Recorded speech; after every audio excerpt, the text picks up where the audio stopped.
فندم. عاوزه ايه؟ لا مش جاي، هبات في المكتب. انا حر، انا مش ناقص خنقه. مع السلامه. معقولة يا مصري بتعامل مراتك كده؟ ايه ده؟ اعمل لها ايه يعني؟ تخيل بقى واحده بقالها اسبوعين في البيت بمجامه واحده. يا راجل طب وهي هتعمل ايه؟ مش فاضية، عندها العيال. يا سيدي وعيال، وانا ذنبي ايه؟ تخيل ما غسليش اسنانها بقى يجي شهر. ايه ده؟ لا ده لازم تغسلها عشان صحتها. هقول لك ايه بس؟ وبعدين انت مثلا انت بتغسل سنانك كل قد ايه؟ يعني بغسل اسناني كل ما اجي اخد شاور. صح، برافو. انت بتاخد شاور كام يوم مره في اليوم؟ لا انا باخد شاور كل عيد. كل عيد؟ كلمني من بعيد. وبعدين انت مين؟ انت بتتكلم معايا كده ازاي في خصوصياتي؟ انت تطلع مين؟ يا راجل علي الطلاق بالثلاثة، ما قايل لك احنا كلاتنا مصري. لما انتوا كلاتكم مصري انا اطلع مين؟ ايه ده؟ انا جننت ولا بكلم نفسي ولا ايه؟ الو، انت لسه معايا على التليفون ولا انا قفلت في وشك؟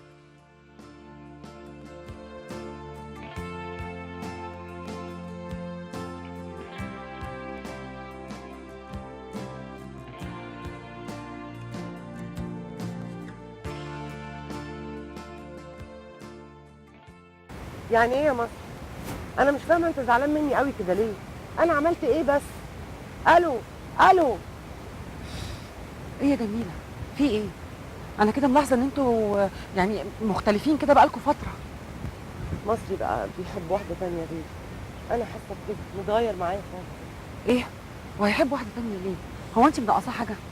هو دايما يقول لي انت مقصره معايا وانت مش طايقني كده، ما اعرفش ليه. طب بقول لك ايه؟ اهدي بس كده عشان انا كنت جايلك في موضوع مهم. خير يا حبيبتي، في ايه؟ احنا اخوات ما تقلقيش مني. انت في مشاكل بينك وبين شاديه؟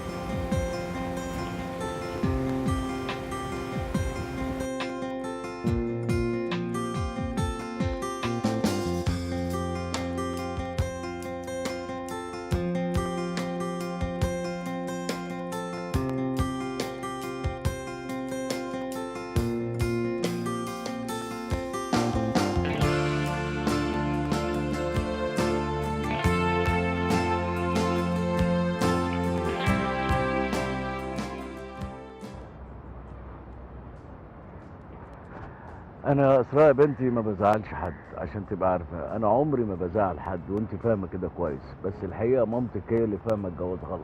يا بابا يا حبيبي، انا وشريف جايين النهارده عشان نتكلم معاك في موضوع مهم جدا ملوش اي علاقه خالص بخلافاتك مع ماما. ممكن يا جماعه انا بعتذر لكم جدا لو كنت جيت في وقت غير مناسب، يعني ممكن استأذن. انت فعلا جاي في وقت غير مناسب. وبعدين ايه ده؟ جاي كده في شاب جاي يخطب بنت القمر. قمر قدامك قمر ايه؟ جاي كده لابس حتى لبس كده غريب كده مش راكب على بعضه، وكوتش لابس لي كوتش. انت رايح النادي وبعدين جاي ايد ورا وايد قدام، لا شايل تورتايه ولا جاتوهايه ولا هديه. ايه ده؟ في ايه؟ يا بابا يا حبيبي، شريف جه اتقدم لي 15 مره وحضرتك وماما لا بتقولوا ولا بتقولوا لا، يعني عارف عايزين اي رد بس. يعني خلاص ماشي.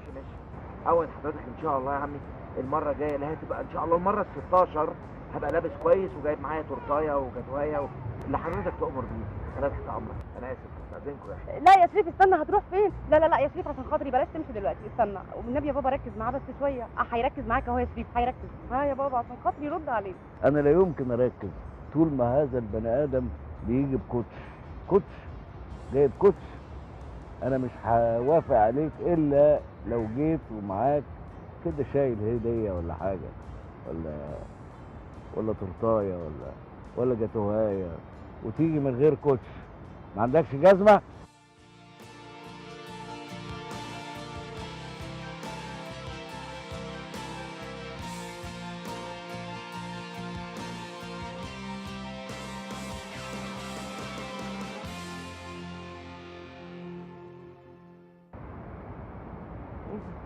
ايه اللي انتوا بتقولوه ده؟ طبعا جوازاتكم عندهم حق. مش قلت لك الدكتوره سلمى خبيره الاتيكيت، وهي اصلا ما تعرفش اي حاجه عن الاتيكيت، وهتحدفنا بكلام زي الدبش ده. يا ستي سيبيها تحدف زي ما هي عايزه، المهم تقول لي اعمل ايه عشان اعجب مصري. وانت كمان لازم تعملي نفس الكلام وتسمعيه عشان تعجبي جوزك. يا ستي قولي بقى وخلصينا ارجوك قولي لي اعمل ايه؟ قلت لي اعمل دايت هعمل دايت، اخف اكتر من كده 1000 مره هعمل كده، المهم اعجب مصري. لا يا ستي، انا ولا بحب اخف ولا بحب اعمل دايت. ايه يا جماعه، الموضوع مش موضوع دايت ولا موضوع ريجيم، ده اسلوب حياه، طريقه انوثه. عارفين يعني ايه انوثه؟ انوثه؟ عاتبك ولا خبي جرح قلبي الانكوى، عاتبك عاللي ضاع يا ابو قلبي باع لي للهوى، عاتبك ولا خبي جرح قلبي الانكوى، عاتبك عالسنين ولا الشوق والحنين، عاتبك عالسنين ولا هوانا الحزين، حبيبي خلاص خلاص يا قمر، الحب قمر وبعدنا بعيد، اي عتاب هاخدنا معاه من جاي. مين دي اللي هتتجوزك يا مصري؟ ايه ده؟ ايه انت هتقوله ده؟ ده انا مليون واحده تتمناني. ايوه، المليون واحده دي هتتجوزك على ايه؟ على جربك؟ جربي؟ بقول لك ايه، اخر مره حطيت ريحه انت. ريحه؟ انا احط ريحه؟ خلاص بلاش برفيون اللي بتقولوا عليها دي، ميته. برفيون ايه وريحه ايه؟ انت عاوز مني ايه؟ اقول لك اخر مره ربيت فيها دقنك دوجلاس وعملت ميو لوك اللي بتقولوا عليه دي، ميته. لا انا ما بحبش الدوجلاس دي ولا بحب نيولوك اساسا. طيب بلاش يا سيدي، اخر مره اترتبت وتشيكت كده كانت ميته. انا راجل يعني اتشيك ازاي انا عشان ست؟ بلاش كل ده. اخر مره دلعت مرتك وعزمتها على الغدا ولا على العشاء كانت ميته. انا اعزمها ايه اللي انت بتقوله ده؟ انت جننت ولا ايه؟ ايه ده؟ انت اختفيت كالعاده. بس بصراحه كلامه صح، ما انا زي ما عاوزها تهتم بيها دي بنفسها علشان المفروض انا كمان اهتم بيها. مش عارف كلامه صح.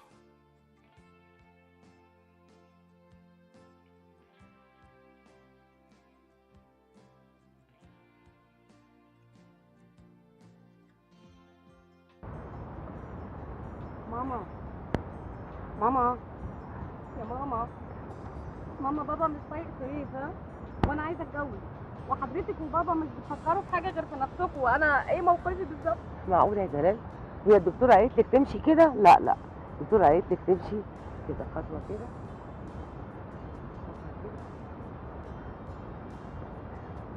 لا، الدكتوره بقى قالت الواحده لما تيجي تتكلم مع جوزها الاول الابتسامه تبقى كده والكلام يبقى كده.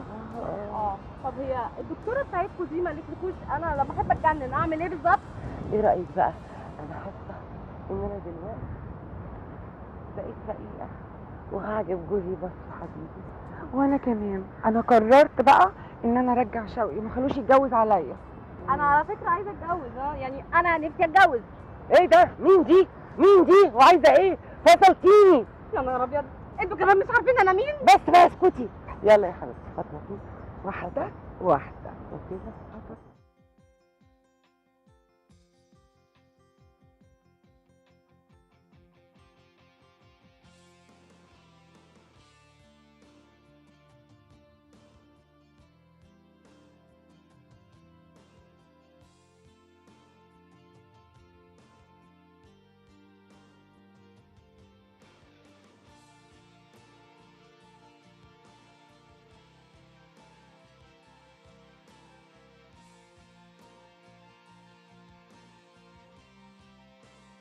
ها ايه رايك يا عم؟ بص حضرتك بقى، قلت لك اهو لبس على سنجة 10 ومتهندم وزي الفل. قول لي ايه رايك بقى؟ وحطيت برفان كمان شم حتى. يا ساتر يا ساتر، ايه يا ابني ده؟ انت مش شايفني واقف مع عروستي الجديده دكتوره الاتيكيت في الوطن العربي؟ مش تخلي عندك اتيكيت وتختار الوقت المناسب؟ قولوا له. فعلا منتهى قلة الذوق. على فكرة ما احنا كمان عايزين نتجوز بكل اتيكيت. اللي بتعملوه ده مفيش اي نوع من الاتيكيت، ده عبط وجليطه. كويس كده اديكوا زعلتوا الدكتوره، خليتوها بقت تقول جليطه بقت بيئه. انا اسف جدا يا جماعه، بس ارجوك عشان خاطري قول لي هتجوزني بنتك ولا لا؟ ايه مش اما اتجوز انا الاول؟ انت نسيت نفسك ولا ايه؟ بقول لك يا دكتور، فهميهم ازاي يبقوا اتيكيت. لا لا لا، ده صعب جدا. صعب يتصرفوا بالشياكه واتيكيت. لا لا، ما فيش اتيكيت، لا لا.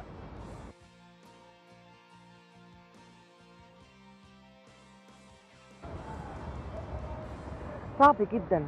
واحد زي شوقي جوزي ده هو اصلا عمره ما كان شيك ولا بيتصرف صح.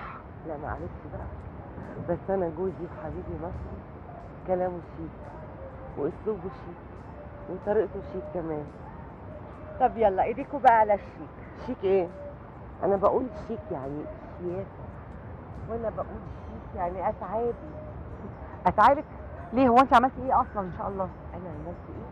انا علمتكم ازاي تتصرفوا بالشياكه وتتعاملوا بالشياكه. يا سلام، دي حاجات بسيطه قوي، اي حد ممكن يتعلمها ومعروفه طبعا لكل الناس.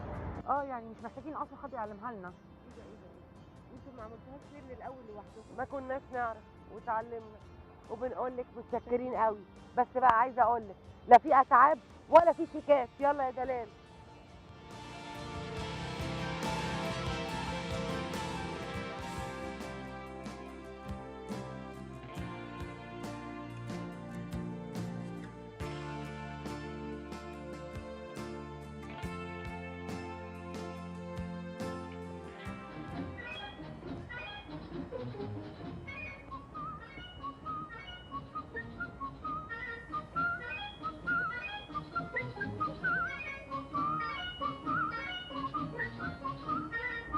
يعني ايه؟ خلاص يا شوقي هتتجوز عليا؟ اتجوز عليك؟ اتجوز عليك ازاي؟ اتجوز عليك ازاي وانت زي القمر؟ قمرايه كده، انا ابو حمار. يلا بينا.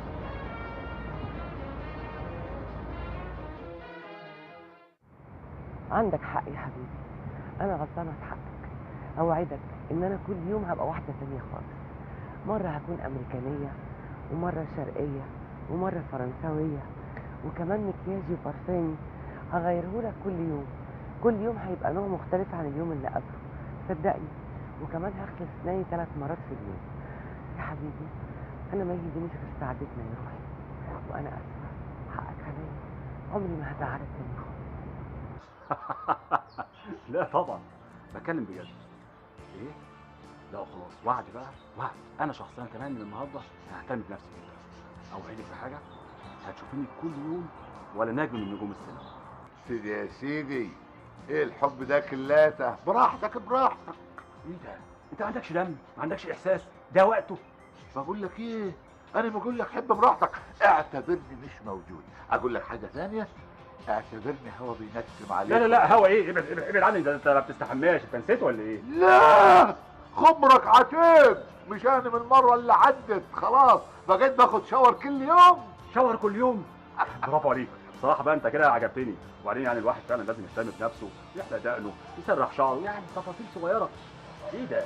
انت مين؟ لا، المره دي ما هقولكش عليها الطلاق، ما هقول لك لا، عشان انت كويس وبتنفع الناس وبتنصحهم بالنظافه ويبقوا شكلهم زين. انا هقول لك انا مصري. يا سلام، انت مصري؟ طب انا مين؟ انت كمان مصري. تيجي ازاي دي؟ يعني انا مصري وانت مصري؟ ايوه، انت مصري وانا مصري وكلاتنا مصري. طب بقول لك ايه بقى يا مصري، ما تطلع بقى من دماغي يا اخويا وسيبنا اتكلم مع مراتي شويه، ممكن؟ ايه ده؟ استغفر الله العظيم، ده انا كل مره هكلم نفسي. الو؟ ايوه حبيبتي. لا لا معلش، انا لا كنت بكلمه، قصدي بكلمك. طبعا زي ما اتفقنا، لازم كل واحد فينا يهتم بكل التفاصيل، كل التفاصيل الشخصيه اللي فينا. ايه؟ وانت كمان ما فيهاش حاجه يعني. كل واحد فينا كده يهتم بتفاصيل، يلبس كويس، يهتم بشويه بطاطس، يهتم بلبس كويس، مش عارف ايه. الموضوع سهل يعني. ايه؟ طيب يلا، جاي لك على طول. مع السلامه.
بسم الله الرحمن الرحيم. مساء الخير مشاهدينا في كل مكان، واهلا بحضراتكم ولقائنا المتجدد دايما على خير وعلى حب وعلى نجاح وعلى امن وامان وعلى مصر ويوميات مصري. اهلا بحضراتكم.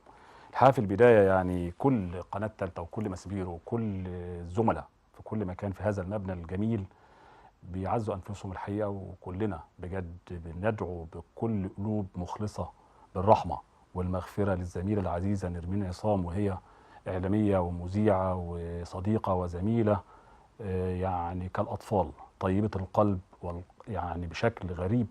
رحلت بالأمس وكلنا بقدر حزننا عليها بقدر اكتشافنا جميعا قد إيه بيننا ناس بنحبهم قوي ومش بنكون حاسين بيهم، ولكن هو ده قضاء الله سبحانه وتعالى. فألف رحمة على الزميلة العزيزة نرمين، وزمايلي الأستاذ هشام أنيس في البداية والأستاذ هاني درويش عاملين لازم أقل شيء ممكن يتعمل لنرمين الحقيقة إن احنا كلنا ندعي لها بالرحمة، وكلنا ندعي لها من قلوبنا بإخلاص وبمنتهى الإخلاص وبمنتهى الحب بالرحمة والمغفرة، ولأهلها يا رب بالصبر والسلوان.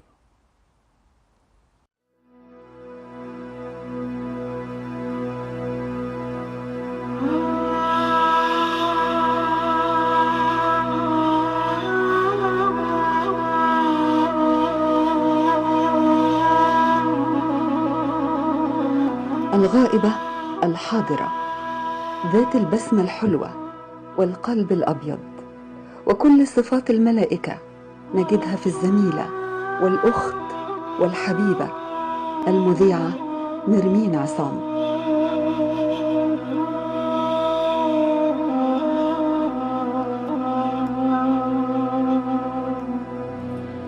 تسبقنا دموعنا ونحن نتذكر زميلة عزيزة كانت بالأمس بيننا، تعيش حياتها بكل صفاء ولا تحمل في نفسها ما يعكر صفوها أو صفو الآخرين.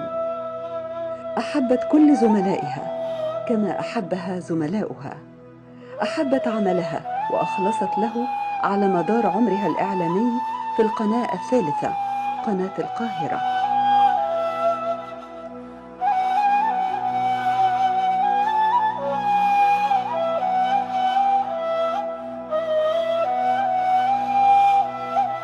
رحلت نرمين عصام في صمت تاركة وراءها ثروة كبيرة من حب الناس لها، ومن أعمالها البرامجية سهرة مع التالتة، غنوتك، ويك إند، نقطة تحول، وآخر برنامج لها نغم عربي.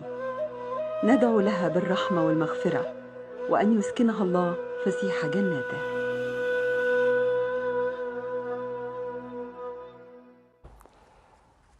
رحمك الله يا نرمين، وألف رحمة ونور يا رب عليك، وكل الدعاء بالصبر والسلوان لأهلها ولأسرتها بالكامل.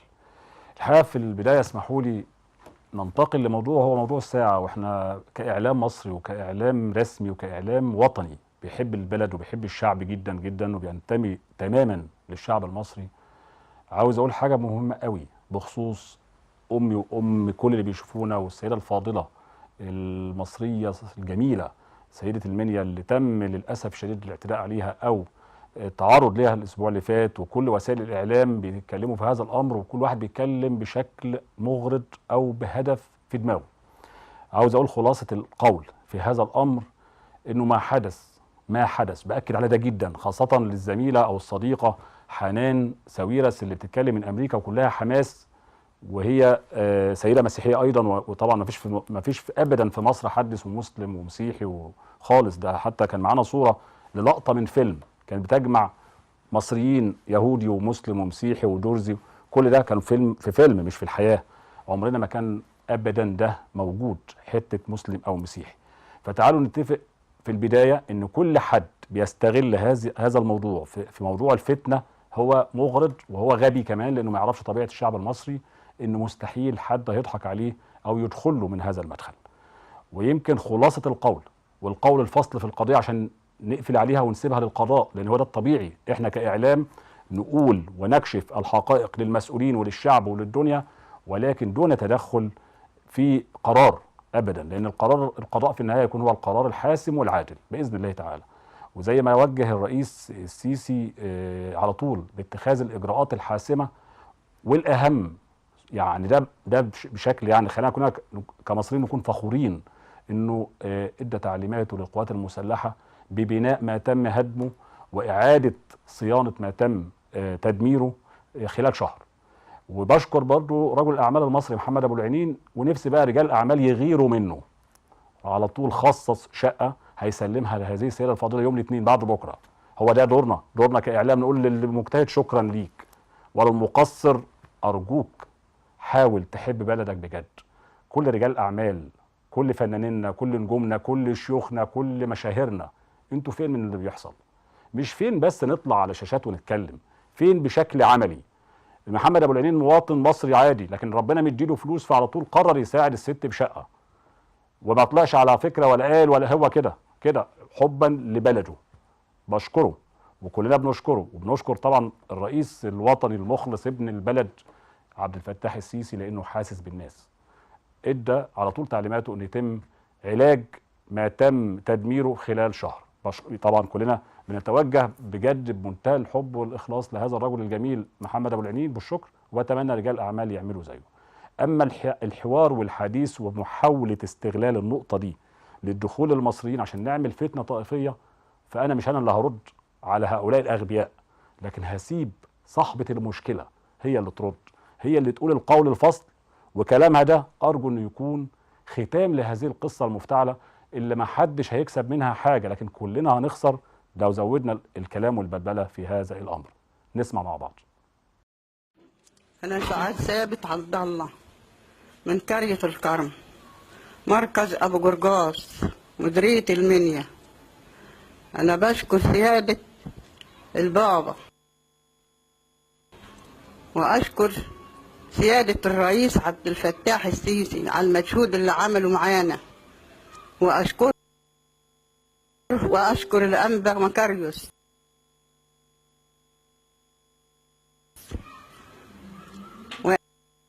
وأنا مش عايزة حد يعمل معايا أي حوار، وأنا ما طلبتش من حد مساعدة وطلبت من حد يقف جنبي.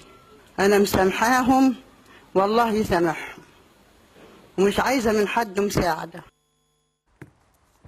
مش عاوزة من حد مساعدة، مش عاوزة حد يعمل مداخلة معايا ولا اتصال تليفوني ولا برنامج، ولا أنا موجودة في المنيا أساسا.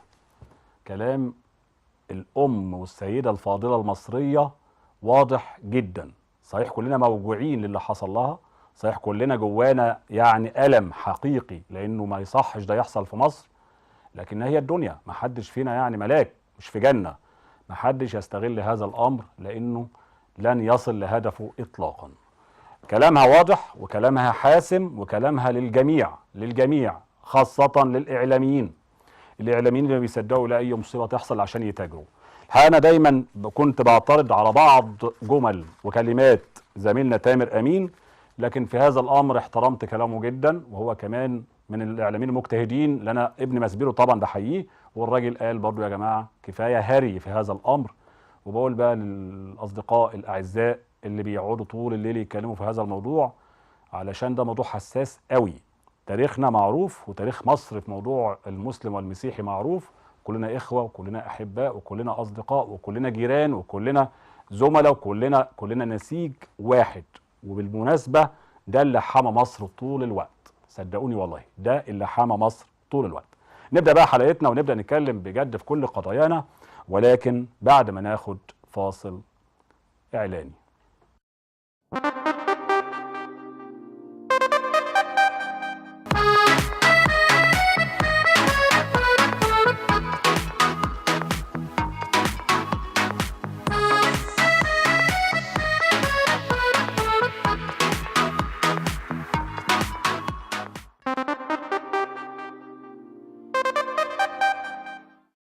الحقيقة في بداية حلقتنا وفي بداية الكلام عايز أقول حاجة في منتهى الأهمية والخطورة أيضا.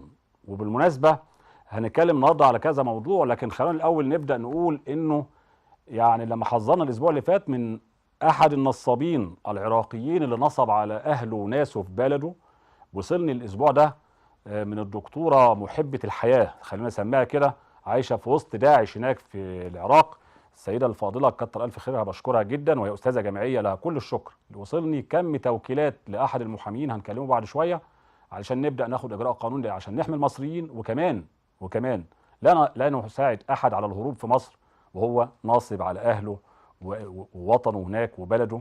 زائد انه كم الناس اللي منصوب عليهم اسمائهم قدام مني جزء من الاسماء: رامي صالح وعدي شاكر ومنال محمد وفرح رامي وحارس نزار وريم وصفوان خير الدين وادريس خير الدين ايضا، يعني 2 اخوات، ومدام نظميه عبد السلام وعماد صالح، مجموعه كبيره جدا جدا. هنتكلم عن هذا الموضوع وبعد شويه.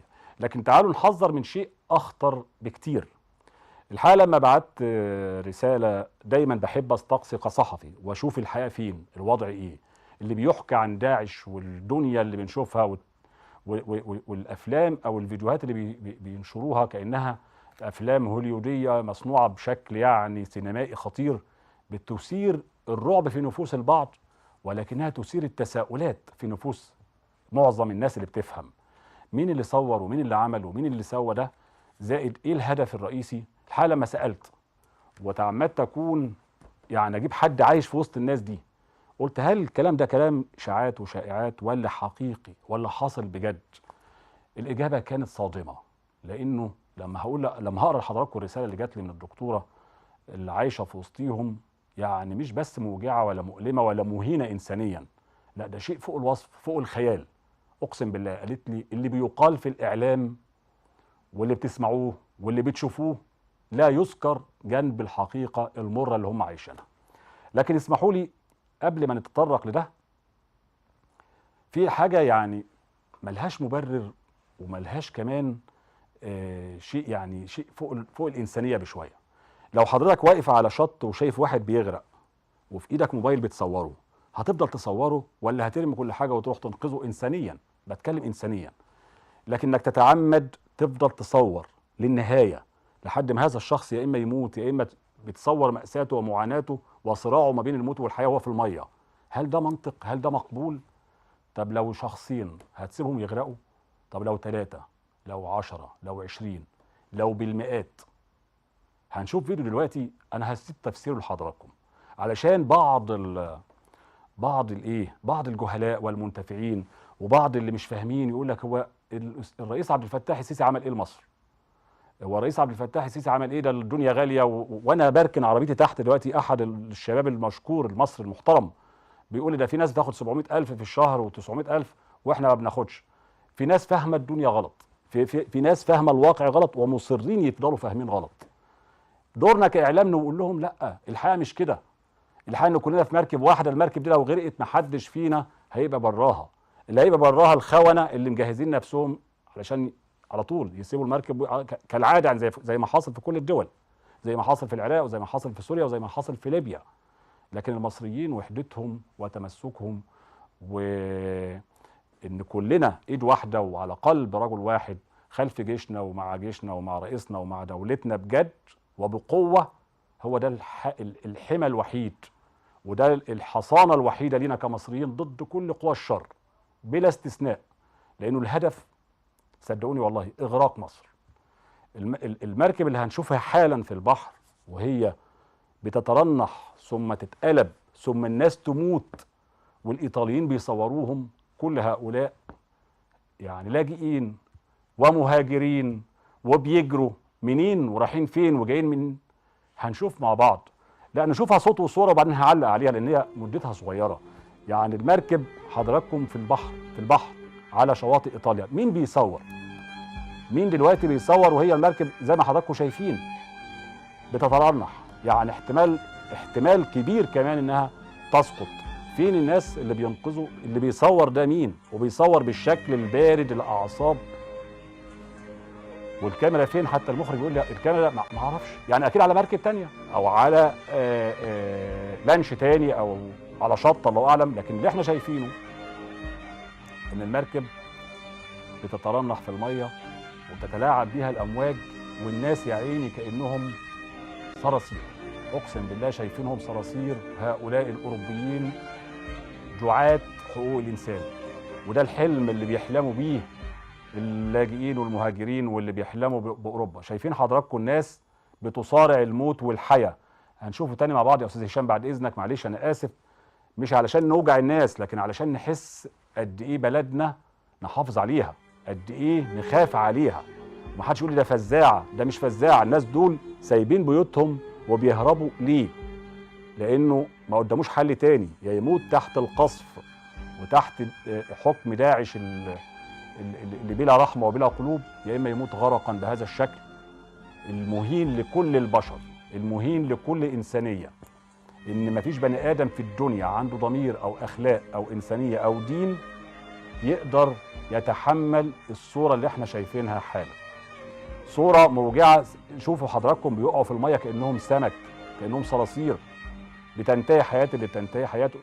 حضراتكم متخيلين لو اب وابنه او اخ واخوه او زوج وزوجته في المركب بالشكل ده؟ متخيلين التصرف ايه؟ هيضحي بنفسه ولا يضحوا ببعض ولا شيء؟ متخيلين؟ طبعا الاعلام العالمي كله ولا كانه شايف حاجه. بل الادهى من ده ان هذا الاوباما الكاره لكل خير لكل مسلم وعربي، وعلى فكره بيكرهوا العرب على بعضيهم كده، مسلم ومسيحي وغيره، ما عندهمش فرق، رايح يزور هيروشيما ويحط بوكيه ورد على قبور وعلى النصب التذكاري بتاع مين؟ بتاع اللي هم ضربوهم بالقنبله النوويه سنه 45. يعني شيء فج، شيء فج بجد. لما رئيس دولتنا ولما الشعب المصري بالكامل يقف وقفه رجل واحد في 30 يونيو ضد هذا الكلام ويقول سنحمي بلدنا، يعني نموت كلنا مع بعض، يعني نعيش كلنا بكرامه وكبرياء وعزه نفس، لان 90 مليون مش اي حاجه. فيجب نكون في اللحظه دي كلنا بجد بدون اي نفاق ولا اي شيء في الدنيا مع هذا الرجل قلبا وقالبا. ده رغم ان كله بيحاربنا وكل اللي حوالينا حابين وهدفهم الرئيسي اسقاط بلدنا، انما الراجل بيبني. والله وعمال يبني، عمال يدي بنى الى اخره بشكل او باخر. الصوره يعني يا استاذ هاني بتقول نشوفها، يعني موضوع داعش ده قصه كبيره جدا، اللي بنيها واللي بيمولها واللي بيصرف عليها والمتبنيها قوى الشر، زي ما دايما الرئيس السيسي بيقول، مش قوى الشر مش شخص واحد، ده مجموعه دول، مجموعه دول. انا لما بشوف التقارير اللي بقراها اللي بتيجي من كل وسائل العالم، حتى الاندبندنت تكتب الكلام ثم تكذبه، حاجات بتحصل كده غريبه الشكل. داعش صناعه امريكيه، قادتها، ركزوا بقى في الجمله دي قوي لان ده من مين؟ من الدكتوره اللي عايشه في وسطيهم. انا طبعا مش هقول اسمها، انا بقول اسمها محبه للحياه لانها نفسها تنجو بنفسها وباسرتها من هذا الغم والهم الحقيقه، لكن بتقول قادتها ايرانيين من ايران. القاده اللي هم ما حدش بيشوفهم دول ايرانيين. اللي بيمول وازاي وليه ده موضوع كبير تاني. مين بقى بيساعدهم؟ اما شباب مضحوك عليه ومفهمينه ان الخلافه الاسلاميه هترجع وهي دي الحل، وانك عشان تدخل الجنه لازم تدبح كل الاخرين، واما ناس تجار، بتقول لي تجار دم، مكاسبهم في كده، ياخدوا بيوت الناس. ده موتوا خلال فتره وجيزه 2500 شاب ورجل وامراه ومراهق، ولا كأن، والعالم مش شايف، العالم مش شايف. ده بيحصل فين؟ في العراق. العراق انهي اللي قالوا ايام يول براينر وايام جورج بوش الابن انه هيعملوا العراق ده نموذج ديمقراطي يحتذى به في الشرق الاوسط. اعدموا صدام في ليله عيد الاضحى علشان احنا كمسلمين نقهر انه زعيم عربي يتم شنقه فجر العيد، بحثا واننا عندنا امل ونحلم ان بعد ده الحلم يتحول لحقيقه ويبقى عندنا ديمقراطيه حقيقيه وإنسانية عالية وحقوق إنسان عالية وإلى آخره من هذا الكلام الكاذب والمخادع جدا.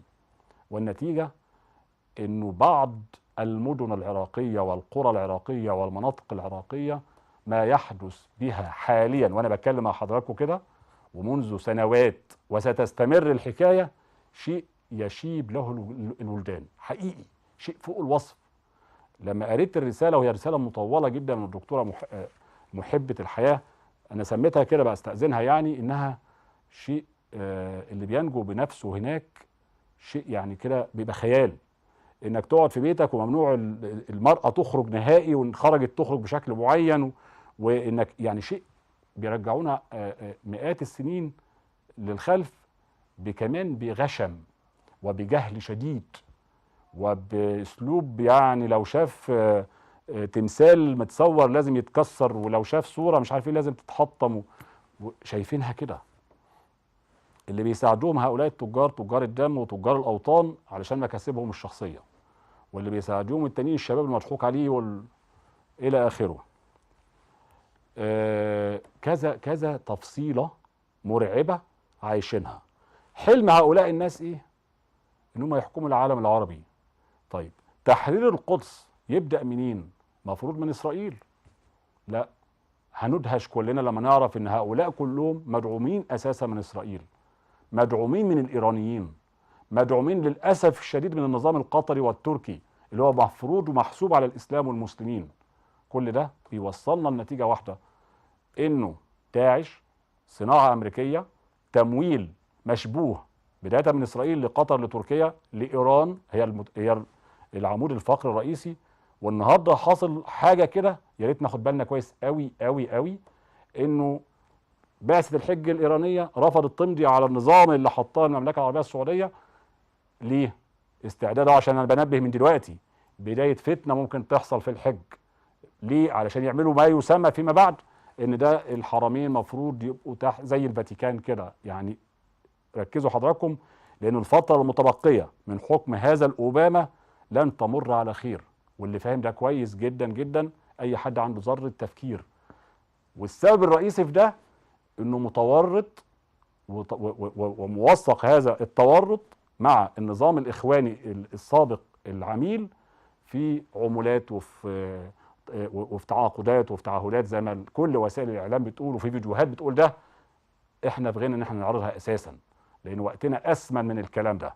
فهو لابد ان يبحث لنفسه عن نجاه قبل ما يمشي من البيت الابيض، لان لو خرج من البيت الابيض سيسجن.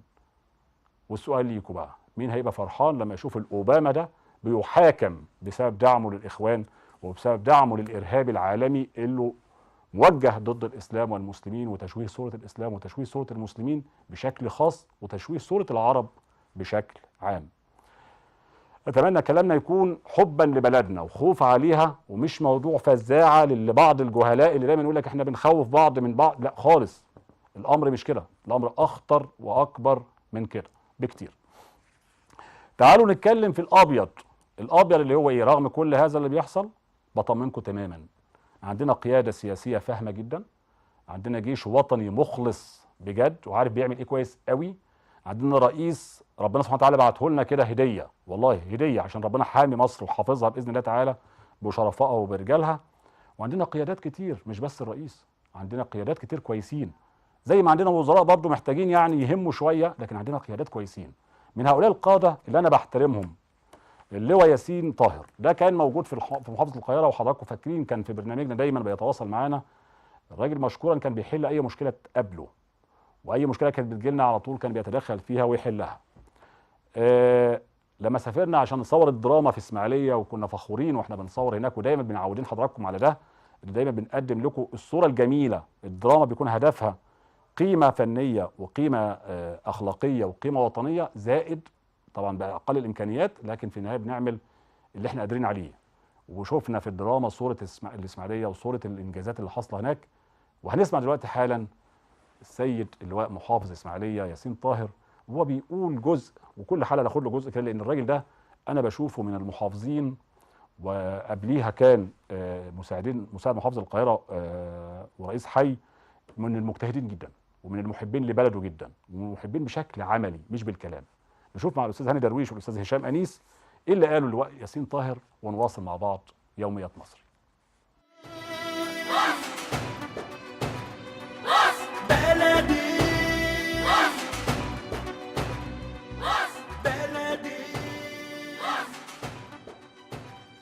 السؤال ده عايز وقت طويل عشان نتجاوب عليه، لكن نقدر نقول باختصار ان هو انا اقدر ارد على خلال عام، لان انا توليت المسؤوليه في 8/2/2015، وبالتالي نقدر نقول خلال العام الماضي من 2015 ل 2016 كان الموضوع ماشي على محاور عديده، اهمها ان احنا كان عندنا التزام رئيسي مطلوب ان احنا ننفذه خلال الفتره اللي فاتت، وهو ان احنا بنأهل وبنجهز الاسماعيليه لاستقبال اكبر حدث يمكن كان بيتعمل على ارض مصر، وهو افتتاح قناه السويس الجديده.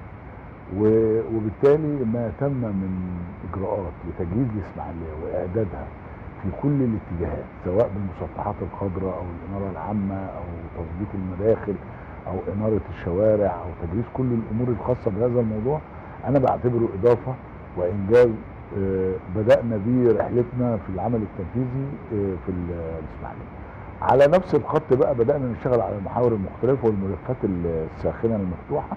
فاحنا عندنا حاجات كتير، يعني عندنا قريه الامل دي تعتبر موضوع وملف كان متوقف وحركناه، والحمد لله نحن تقريبا بنسلم دلوقتي قطع الاراضي وبنسلم المنازل الريفيه وعجله التنفيذ والخدمات بدات تتواجد داخل قريه الامل. ده نموذج للمشروعات اللي المفروض يبقى نموذج يحتذى به في مشروع 1.5 مليون فدان. على ارض المحافظه بقى عندنا انجازات قوميه كتيره. افتتحنا المرحله الاولى من حاره سرابيوم، ودي مشروع قومي بينقل ميه النيل الى شرق القناه. عندنا مشروعات طرق قوميه على وشك تنتهي، وفي جزء منها انتهى داخل نطاق الاسماعيليه، هتغير ملامح التحرك وتبقى اضافه لعمليه التنميه الشامله. عندنا مناطق صناعيه بيتم اعدادها لصالح الاستثمار في الفتره القريبه، ويمكن على راس هذه الموضوعات منطقه ضحيه الامل او منطقه الانطره الغرب الصناعيه، ودي احنا حاليا بننهي ترفيقها، ووادي التكنولوجيا في الشرق. عندنا الجزء الاولاني او المرحله الاولى من الاسماعيليه الجديده على وشك الانتهاء، وده حي من الاحياء الخمسه بما يعادل حوالي 12,000 وحده سكنيه، مصاحبهم النادي الرياضي الاجتماعي بتاع الاسماعيليه الجديده، وده مجتمع عمراني كامل ضخم بيقام على ارض سينا في شرق الاسماعيليه. فعندنا العديد من المواضيع اللي ممكن نتكلم عنها باستفاضه في موضوع الانجازات يعني.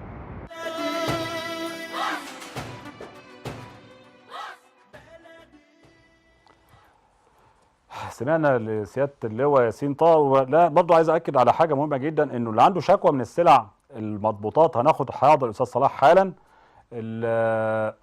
رقم التليفون 2536. عايز اقول ده ليه؟ اسعار الادويه عماله تزيد والناس بتشتكي. طب اللي عنده شكوى من اي دواء اخده من اي صيدليه اعلى من سعره يتصل على 2536 او 4150. 2536 او 4150، او بعت لنا على صفحتنا يوميات مصري. برضه يا ريت نشوفها يا استاذ هشام صوره الصفحه يوميات مصري بالتلفزيون المصري. اكتب كل اللي انت عاوزه في الانبوكس واحنا هنرد عليك تماما. وزمايلنا اللي كانوا جايبين لنا شكوى، الناس المحترمين جدا بتوع المخازن والمخابز، تم توصيل المذكره بالفعل للسيد وزير التموين الاستاذ خالد حنفي الوزير، وان شاء الله يا رب يبت فيها باسرع ما يمكن، وانا هكون اسعد منكم لو حصل نصيب وتم حل المشكله. بشكر رحاب القباني جدا جدا جدا كالعاده. بشكر ساره بن سعد في هولندا كل المحبه والتقدير ليها. يسرى الناصر في كندا بشكرها جدا، وتعاونك يا يسرى على راسي من فوق. وبشكر طبعا رنا الصاروفين، وبشكر الانوف، وبشكر كل علماء اشرف وكل الناس المجتهدين والمتعاونين معانا، واحمد عبد الله من الرياض.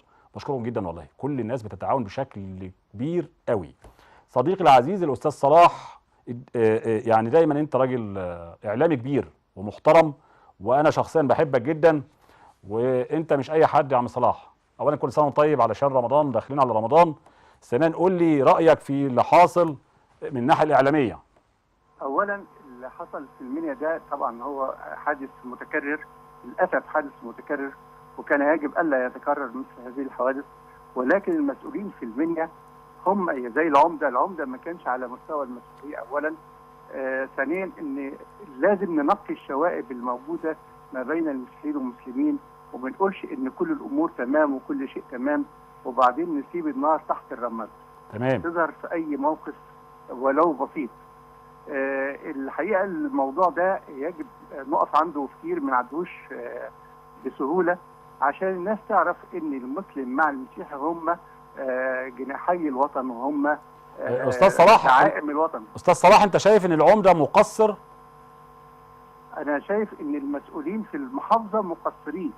المحافظ يعني، لكن العمده في القريه تقصد؟ العمده في القريه هو اللي مقصر؟ العمده طالع من شويه احد البرامج يدافع بالخطأ.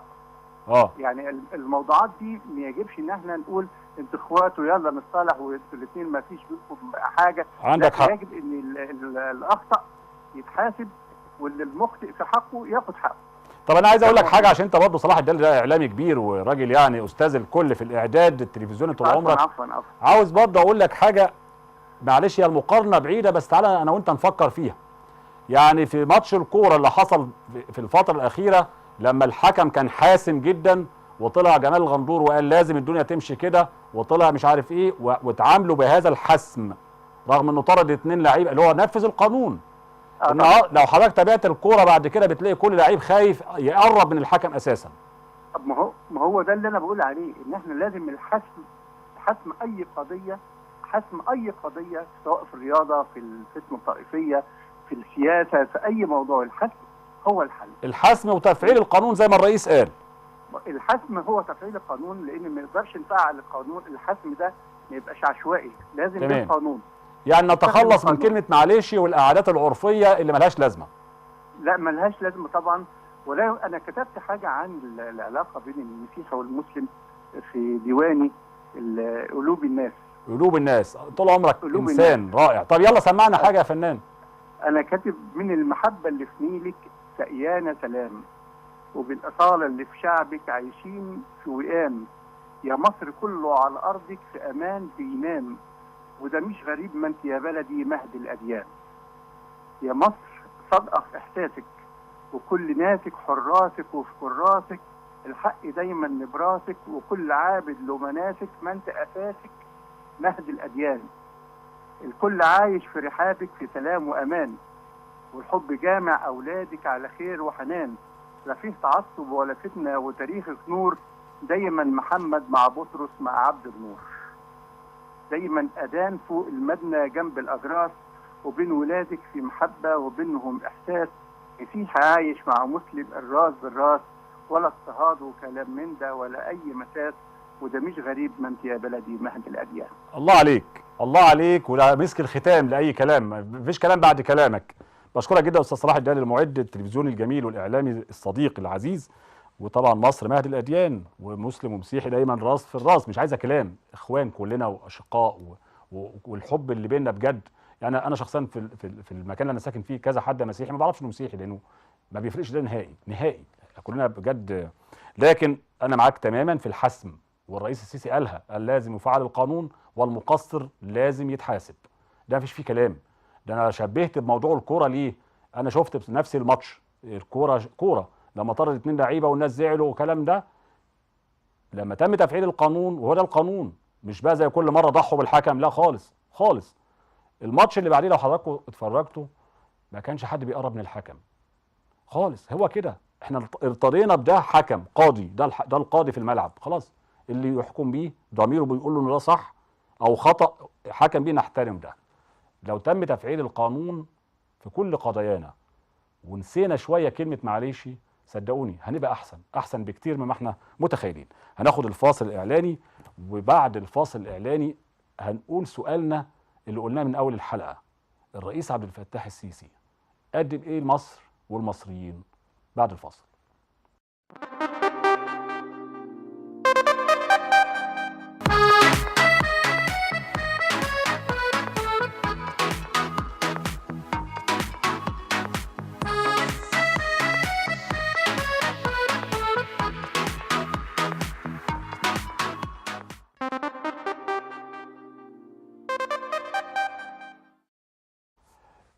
الحقيقه اعذروني انا متعمد النهارده ما ناخدش اتصالات تليفونيه، لانه كل حد بيتصل بيسيب بياناته او بيسيب مشكلته ايه مع الزملاء، واحنا بعد كده طول الاسبوع بنتواصل مع حضراتكم.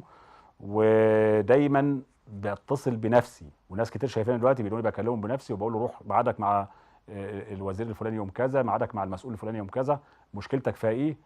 عندي كده بعمل ده بنفسي احيانا، وزملاء لهم كل الشكر والتقدير، بيساعدوني في احيان كتيره. الاستاذ حسن ابو خزيمه لازم اشكره على الهواء، الاستاذ ناجي هيكل، ناس كتير جدا زملاء كتر الف خيرهم بيعملوا ده بمنتهى الحب الحقيقه. عايز اسال السؤال اللي حضراتكم اكيد كل واحد بقى دلوقتي ما بين واحد يقول لك الدنيا غاليه والاسعار وحاجات كده، وناس ثانيه بتحب الرئيس فدايما معاه في المطلق. وبالمناسبه صدقوني والله فوق ال 90% بيحبوا الرئيس السيسي تماما. لكن هل الرئيس السيسي مثلا يعني عمل شويه كباري وشويه طرق صح ومحترمين وجامدين؟ ده اللي قدمه لمصر والمصريين مثلا؟ هل عمل زود الرقعه الزراعيه وبيحلم احلام جامده جدا لمصر والمصريين؟ مش موضوع 1.5 مليون فدان بس، ده ما هو اكثر من ذلك. هل عمل شويه مباني كده بنشوفهم احنا من وجهه نظرنا، شويه مباني للاسكان الاجتماعي البسيط والمتوسط؟ هل ده بس اللي عمله الرئيس السيسي؟ وده في كله في قد ايه حضراتكم؟ في ايه؟ في سنه ونص، في سنتين، ولسه حلمه معانا كبير وطويل باذن الله تعالى. هل انه يحدث وزود قدرات الجيش المصري؟ الحمد لله رقم 1 عربيا واقوى من اسرائيل، اقوى بعزيمتنا وبارادتنا وبرعايه ربنا سبحانه وتعالى اولا واخيرا. هل خلى علاقاتنا الخارجيه، ركزوا في الجمله دي كويس جدا، كل العالم بلا استثناء بيحترم مصر والمصريين وبيحترم رئيس مصر تماما من شرقها لغربها باستثناء هذا الاوباما. بالمناسبه الاداره الامريكيه بتقدر تماما الرئيس السيسي، وحتى هذا الترامب اللي جاي بعد اوباما يقدر تماما وكل كلامه عن الرئيس السيسي بمنتهى الاحترام. وعرضت لحضراتكم فيديوهات قبل كده بيقولوا يا ريت يبقى عندنا رئيس زي السيسي. هل ده بس اللي قدمه الرئيس السيسي، ولا قدم حاجات اكبر بكتير مما احنا متخيلين، اهمها الامن والامان والاستقرار لبلدنا لمصر؟ نشوف مع بعض.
صدقوني كل سطر مكتوب بياخد من حكومات ورؤساء دول أخرى سنوات وسنوات. بيسارع الزمن، بيجري بشكل يعني كأنه بينقذ شيء هو حسه وعايشه قوي. أنا يعني مقدر جدا جدا رغم كل المكائد اللي بتحصل حوالينا، لكن منطلق بمصر انطلاقة بأمانة. يا رب يوفقوا فيها ويوفقوا أكتر للمعاونين له، يكونوا بمنتهى الإخلاص زيه وبيحبوا البلد زي الرئيس السيسي ما بيحبها. خلال فترة وجيزة وقال في 30/6 هقدم لكم كشف حساب. انتوا شايفين حضراتكم فيديو بسيط في 30 ثانية بيقول كلام كبير وكتير قوي. أستاذ أحمد المحامي الجميل، مساء الخير. مساء النور مستر جمعة. أنا معلش يعني مثقل عليك لأنه كتير بيشوفونا دلوقتي في العراق تحديدا منتظرين إن احنا نساعدهم إعلاميا وقانونيا بإنه هذا الرجل اللي نصب عليهم وأخذ أموالهم وجاه يستخبى في مصر هو اسمه محمود خالد إسماعيل العمري. وصلك أو عملوا لك بالفعل كم التوكيلات وعددهم كبير جدا الحقيقة، فعايز أسمع منك أنت ناوي على إيه؟ والله يا مستر جمعة بالنسبة للشخص اللي نصب على الناس ده بفضل الله الناس عملت أكتر من توكيل. تمام. وبمشيئة الله سيتم اتخاذ كافة الإجراءات القانونية قبل هذا الشخص النصاب. واحنا بفضل الله في مصر عندنا قضاة لا يخشون في الله لومة لائم. تمام. انا كنت اسالك من الناحيه القانونيه، ولما يرتكب جريمه بره مصر يعني ولا يحاكم في مصر، ولا يتم ترحيله البلد، ولا ازاي؟ الجريمه اذا تم ارتكابها داخل القطر المصري، تمام، الشخص ده موجود داخل القطر المصري، تمام، يتم محاسبته اعمالا لنصوص قانون العقوبات المصري. تمام. اما اذا ارتكب الجريمه خارج مصر، تمام، فالدوله التي تم فيها الجريمه هي التي تعاقبه. تمام. طب هو دلوقتي ارتكب الجريمه هناك في العراق وجاي يستخبى هنا في مصر، ايه الحل؟ هنا هيخضع طبقا للاتفاقيات التي تتم ما بين الدول. تمام، تمام، ويتعاقب طبقا لنصوص دوله العراق، قانون العقوبات للدوله العراقيه. طيب ازاي نحمي المصريين والعراقيين، لان هو متخصص في النصب على العراقيين اللي في مصر برضه، ازاي نحميهم؟ نعمل ايه قانونا يعني؟ هو احنا قانونا لو الشخص ده ارتكب وقع نصب على عراقيين داخل القطر المصري، تمام، يتم معاقبته طبقا لنصوص المواد قانون العقوبات مصر الماده 336 من قانون العقوبات، تمام، وهو حبسه. طيب على العموم في جميع الحالات استاذ احمد الثقه فيك كبيره جدا، وانا بكل حب وبكل تقدير خاصه لامي الغاليه اللي بتتفرج عليها دلوقتي، لانها يعني كل مره قاعده من الساعه 6 المغرب مستنيه الحلقه عشان تسمع كلامك دوت، بقول لها اطمني تماما، يعني باذن الله حقك هيرجع لك وحق اولادك هيرجع لك باذن الله. هنرجع حقوق كل شخص اتنصب عليه من قبل هذا الشخص باذن الله. باذن الله سبحانه وتعالى سيتم معاقبته بعقوبه رادعه باذن الله، ويكون عبره لكل من تسول له نفسه بارتكاب مثل هذه الوقائع. وانا بشكرك جدا استاذ احمد، وقلبا وقالبا بدعمك ومعاك بلا اي مقابل، الا ان احنا بس نقول دايما برنامجنا مع كل ضعيف، مع كل حد محتاج يد مساعده، باذن الله تعالى احنا عايشين للناس وربنا يعلم. لكن انا ثقتي فيك كبيره يا استاذ احمد، بشكرك جدا، كل الشكر وكل التقدير لك الحقيقه، بشكرك. اسمه محمود خالد اسماعيل العمري. ناخد بالنا يا جماعه كمصريين وكعراقيين عايشين في مصر، لان الراجل ده له اخ بيساعده، هو برضه كان في وزاره الدفاع العراقيه وطفش راح تركيا اخوه يعني. ف باذن الله تعالى لن نسكت عن هذا الامر، وبطمن كل اللي انا قلت اسمائهم، الاستاذ رامي والاستاذ عدي والاستاذه منال والاستاذه فرح والاستاذ حارس والاستاذه ريم، كل دول يا جماعه منصوب عليهم نصب في مبالغ دولاريه كبيره جدا جدا، منهم اللي باع التاكسي بتاعه، منهم اللي باع عربيته، منهم اللي باع بيته، لانه عمل فيها ريان هناك بالمعنى اللي احنا عارفينه كمصريين. فربنا يحفظنا. وجاي يستخبى عندنا في مصر. مصر دي بلد الامن والامان والقانون، بلد القانون، ليس فيها مكان لمجرم اطلاقا. الاستاذه نظميه والاستاذ ادريس والاستاذ عماد، مش عايز انسى حد، لكن كلهم يطمئنوا تماما، معاهم قلبا وقالبا باذن الله تعالى. وكل الشكر والتقدير للصحفيه الزميله يسرى الناصر اللي عايشه في كندا، لان هي اكتر من مره هي اللي بتفتح الموضوع ده ومتبنياه تماما. الحقيقه انا بشكركم جدا كالعاده، بشكر مشاهدينا الاعزاء، تعبنا مع حضراتكم النهارده، وبعتذر لكل اتصلوا على الهواء، لانه في الاخر هدفنا ناخد البيانات والاسم والمشكله ايه، وبنحاول نعالجها طوال الاسبوع. بشكركم جدا، وبشكر زمايلي طبعا الاستاذ هشام انيس تحياته له، والاستاذ هاني درويش مشكورا. وهيسيبكم معاه مع غنوه لطيفه نقول لنا لبعض كده، كلنا كمصريين، كلنا كعرب، كلنا كمسلمين، كمسيحيين، كلنا كناس بني ادمين، عندنا مشاعر، عندنا حب لبلدنا وحب الانسانيه بشكل عام.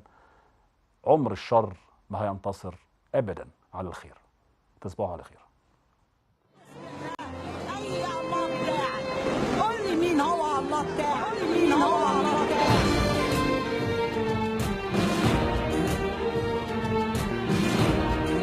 احنا جاهزين ان احنا نضحي بحياتنا علشان انت تعيش.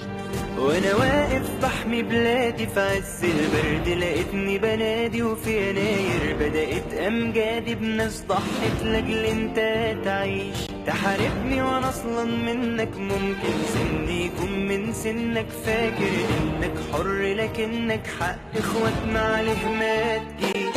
وانا واقف بحمي بلادي في عز البرد، لقيتني بنادي وفي يناير بدأت امجادي بناس ضحت لاجل انت تعيش. تحاربني وانا اصلا منك ممكن سني يكون من سنك، فاكر انك حر لكنك حق اخواتنا عليه ما تجيش. وانا قاعد مش مدي اخوانا في اشارتي، والناس فرحانه والاعلام والورد معانا، أفعالك ما بترهبنيش.